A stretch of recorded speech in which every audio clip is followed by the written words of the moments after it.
Ayan, hello po mga farmers. Welcome po sa ating channel. For today's video is pasisilip ko po sa inyo yung aking ginawa na kulungan po ng ating mga manok. Ayan, yung bagong gawa po natin na kulungan ng manok. Ayan, kung makikita po nyo, ang ginamit ko po dito ay steel matting. Para sa ganun po, yung ipot ay dire-diretso sa baba at hindi po maging madumi yung ating mga manok.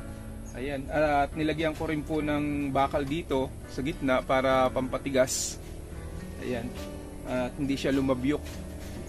Yan mga ka-farmers, at ang sukat po nito ay, ang lapad po ay 5 feet. At ang haba po naman mga ka-farmers is 21 feet. Ayan, tamang-tama po sa ating alaga na 150 heads. Ayan, at lalagyan ko pa po ng mga net screen sa paikot. Screen lang po ang aking ilalagay para sa ganun ay press ko po yung ating mga manok, mga farmers. Tapos paikutan ko po ng mga trapal paikot. At pagdating po ng taglamig at masamang panahon ay maibaba po natin yung mga trapal para sanggarin po sa kanila sa taglamig. Ayan. Ayan mga farmers, at siguro bukas tapos na natin ito. Pwede na akong mag-order ng sisiw. Ayan.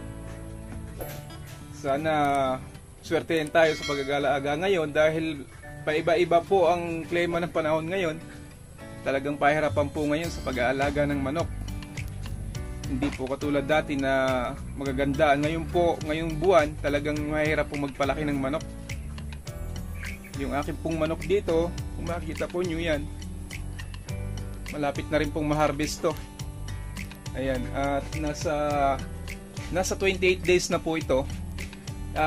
I-harvest ko po to mga 35 days sila para medyo maganda-ganda naman po ang timbang.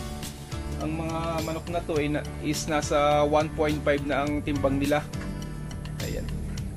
Yun lang mga ka-farmers, at salamat po sa inyong panonood. God bless po, bye bye.